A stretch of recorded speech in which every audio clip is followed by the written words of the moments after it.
O le ata oto ia wha maene o tailoloto. Pa ia mamalo le tātou atinu. Manatu po kalama o le a le toe whaloina le a whaloloa. I sā mawhainga tā o Samoa wa o Samoa lava o le ia i vivia. Ona pa ia mo mamalu foi o le tau lava i velo e apo ngata. A o sā mawhainga i tū mau lava se ia o le whavavau. Ana ona o whatulou lava. A wale pa ia ma le whafonga anga o Samoa. Ma whai ona maua mai le nei pokalama le nei a fiafi. Whatalo whatul pa ia ma malu o lau whafonga anga Samoa. Pa anga masani le tātou pokalama le manu. E ona tupu mona o ta mali i mawhale upolu. O ta ma tina o matua tausi. O le malosi o le nuu se i o lava i whanawiti. Ata alofa atu fwoi pa ia o le au whainga luenga tofia le atua. Lo talo pe i le au ma le poine i atoni manu mo Samoa. Ma lolo soi fua maua malo fo le lange ma. Ua maua fo le nea vanoa e toiso so ai le tātou pokalama ma le tātou whasoa. I le atua lon lava vi inga. Wana le se noa o ia e peo le tala le whaisalamu. Tātou te le maua fia le neitu la fiafi. Ua whapopo o ni aso ua. O le tu ua foi aso folau. O le aso ma le filinga o le aso foi ma le matai ngā tila. A pe nā foi le fatu ainga tausia le Samoa i na tiute mo na whaiva alo filima. Le ngata mo lona ainga o lona nuu ma le tu malo. O le malo fa pe foi ma e kalesia. Alo tato vala awina. O le ala foi le nā tau wha poi ai se ngangana. Ma tau wha ala lanu se upu. E wha malulu atu ma watu malu i puenga le pa ia ma malu o le awhia. Mai se foi le whafonga anga pa anga masani le tātou pokalama. Ua atoa nele luova yaso i lau mai tau. Ele toe maua se fisota inga. Wha malulu atu. O le nava yaso e lua ya satu ua aila o ele o meleke. Ai anga i atu i Australia. Ono le whataunuina foi o fufuanga a inga. E ala le tusto finga le kalesia mutisi. Malaulia ai le sunga le whawhiangainga. Ia lau pepa ma le whaletua ia katini a fili. E ngā lulu e fo i le matanga luenga i Petrie, Brisbane, Australia. O se oto tonga o le nafa moe o la e sila mai moa i ai mai whaafonga i esi taimi o i luma. Ai i umanuia le wha moe o ai ngana lua. Ia o tuua fo i le maftanga i Australia. Ia o lea ua toi taunu umanuia mai ele o le malo meleke. Le upulava ia le atunu e le sili tae lo le tapuai. A vea fo le nea vanoa e mo le toile nganga whaftai tele lava. I pa anga mai la tau uma lo o lango ina le nei tau mawhainga. Whaftai lo o tau sawasapaia, whaftai le lango. E ala i lo o tau subscribe. Le likes ia pe share fo le tātou pokalama. Whaftai tele. E le umi se tātou whasoa i le nei a fiafi. Na fia maua se awa noa e fonga i nailo o tau pa ia ma lo o tau malu. O lea o le ato e whauina fo i le tātou pokalama. Ai mai se fo i e ui o lea ua luluti le vaivaa ma le alo ato le tātou atunuu i ana whainga pālota. E le mwhai fo na tātou whaangalo pe lafi le ato le laau. O lea o lo ia i atunuu e se alo ma whanau o le tātou atunuu.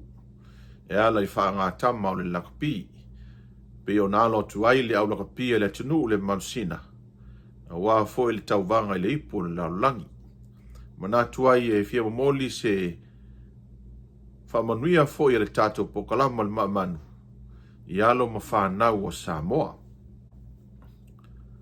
Ia manatu o leo no fale ia satu ia maa. Le fufuanga fo i le tamirisanga le ipu le laulangi. O le aso nei o lea sa alo ia i le talaina ma matalia le whamoe o le tamirisanga. O le tae au le aso mua. E o le taalonga mua le nā le mansina ma le aua Australia. E alau sunga le tai le au malanga whaapea foi le puleanga ale mansina. lau sunga ile whaiaonga whaapea whaiaonga lango. Lau sunga le kapiteni ma le aulaka pia le atunu. E whaia le leo e whai ma whonga o le pokalama le maamanu e maise foi o le paia ma malu o Samoa o lango ina le nei tau mwhainga. Ia amnatu o se leo foi leo Samoa ma tau te whaamanuia te le atuai i tapenanga ma fuafanga umalava a le tato au lakpi. O tau lava o lupe na whaia mai le fui. E whai mawe fua mtau aveina le ingoa o Samoa i le laulangi e ala i le whaangatama o le lakpi. E le whai ngō fielo o tau o le whaiva. O lea ua o tau loto lotoi whaatasi matunu o laulangi. Ua ilonga fo ilo lato taumawhai maro lato silafia e ala i le taalonga o le lakpi. Ia tatoa o tau loto ma ia wha moe ma wha lango i le atua. O ia mawai le malosi o le malamalama ma le loa. Ia wha tamatane ma ia wha malosi. Ia loto tele fo i ma finau. Awa lava ne ngalo. Tau te alo lava i wha ngatama. Ai paita oto lava le tapua inga Samoa. E tu i foi le mulipanga ma talo ma tapua ia o tau a inga. Ai mai se foi lo tato watinu. Ine ia e manuia ma e ma lo o tau fianga iai ta longa. Ia po uliuli o tau tino a ia malamalama o tau wala. O tau mamana manuia tele le wha moe. Ia manuia tele foi lau tapua inga Samoa. O la foi le tūlanga o ia ele tamawhai o walo mautama whanau. Ia tātou talia i le nganga whaaftai. E le mua umani wa. Ai tātou talo. Ina ia ua mala au manu le wha moe.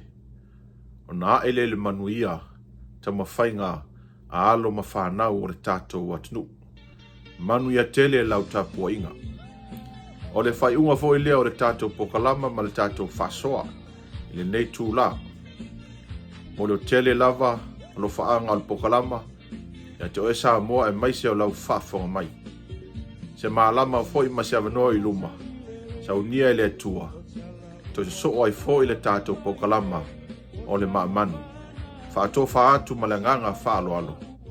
To whaaso i fo.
Oh